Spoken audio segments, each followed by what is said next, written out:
à nous autres, à nous leurs aînés, s'il y avait encore une quelconque continuité historique pour fonder, disait-il, notre aventure de long terme. On ne s'attendait pas, nous les aînés, à pareille question. Nous sommes fils de qui ou de quoi, au juste? Quelle question inattendue! Comme s'ils se sentaient orphelins de toute filiation historique, avec certains qui disaient « Vous autres, là, vous avez balayé pratiquement toutes vos filiations historiques. » J'étais assez secoué par ça. Hein? En tout cas, moi, je l'ai été secoué. La troisième posture est celle d'une page en train de s'écrire. C'est sur celle-là, je pense, que dans celle-là que se loge particulièrement le nouvel humanisme. De cette page en train de s'écrire, je retiens 10 repères et contenus de sens du nouvel humanisme. On parle présentement de la perte des repères, mais moi je pense que le principal enjeu, c'est l'enjeu ce que j'appellerais des repères pertinents par rapport au nouveau contexte historique dans lequel on est. Cette page, donc mon premier repère est celui-ci. Cette page exige une participation de tous. Il faut se rendre compte que les anciens humanismes ont été surtout conçus dans un seul système de sens. Et les diverses communautés historiques ont pensé la condition humaine à partir d'elles-mêmes et pour elles-mêmes. Évidemment, à la limite, on pourrait parler des esclaves qui n'étaient pas reconnus comme des êtres humains. Hein. Mais c'est un exemple parmi 100. Même si les anciens humanismes se voulaient universels, aujourd'hui, l'humanisme doit se conjuguer au pluriel avec plusieurs systèmes de sens, de croyances, d'idéologies. Aux audiences publiques de la commission Bouchard-Taylor, on a constaté un clivage générationnel étonnant. Les jeunes étaient à l'aise dans le contexte pluraliste actuel, alors que plusieurs de leurs aînés étaient crispés devant ce nouveau défi pluraliste, particulièrement par rapport à des immigrations qui n'étaient pas forcément dans la foulée de ce qu'on pourrait appeler notre souche européenne, quoi. Le deuxième repère, porte cette conviction. Personne ne possède toute la vérité. Tous et chacun, on a besoin de la vérité des autres. Mais ça, c'est pas forcément une évidence pour bien du monde. Pour dialoguer et faire route ensemble, il faut bien admettre qu'à vue d'humanité, nos propres postures tiennent de la plausibilité et non de l'absolu, qu'il soit religieux ou laïque, idéologique ou politique, culturel ou moral. Je viens de parler d'absolu et ça me permet de préciser ce deuxième repère par un troisième repère.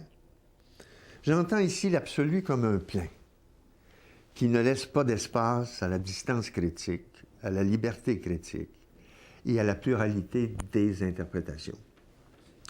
Il s'agit plutôt de la transcendance, moi j'aime mieux en tout cas la référence à la transcendance. Cette référence est moins abstraite qu'on ne le pense. Encore ici, je vais utiliser une métaphore que je tiens d'ailleurs de Maurice Blondel, un philosophe à la fin du 19e et puis au début du 20e siècle. Là.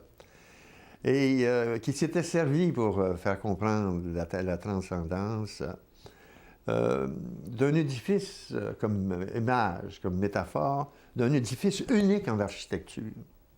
C'est le Panthéon d'Agrippa qui remonte à la Rome antique. Ce panthéon n'a pas de clé de voûte. La coupole est une sorte de cercle vide d'où pénètre la lumière qui éclaire tout l'intérieur de l'édifice. Je pense que la transcendance a quelque chose de cela.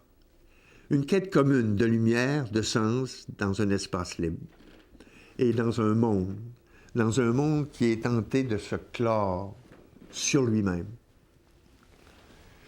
Ce monde a besoin d'une référence commune, ouverte. Cette transcendance ouverte nous fait comprendre qu'il n'y a pas de vrai dialogue. Si de part et d'autre, en cours de chemin ou en bout de route, on n'accepte pas de devenir autre. Il n'y a pas de dialogue. Si on n'accepte pas les interlocuteurs de devenir autres en cours de chemin ou au bout de la route. Le quatrième repère aussi s'enclenche aux trois premiers. Je la formule ainsi, puis pour moi, c'est important parce que c'est une actualité brûlante, y compris dans le cadre de ce qu'on vient de vivre avec la commission Bouchard-Taylor. Je la formule comme ceci. L'identité bâtie sur une seule appartenance se prête à toutes sortes de travers. Qu'il s'agisse d'identité culturelle, ethnique, religieuse, idéologique ou politique. Qu'il s'agisse d'identité de sexe, de génération, de classe sociale ou d'ethnie. C'est bien une seule appartenance. Au fond, quand on regarde les choses, on a plusieurs appartenances. Mais quand on est brouillé, on saute sur une appartenance, une seule. Et c'est là que ça devient explosif.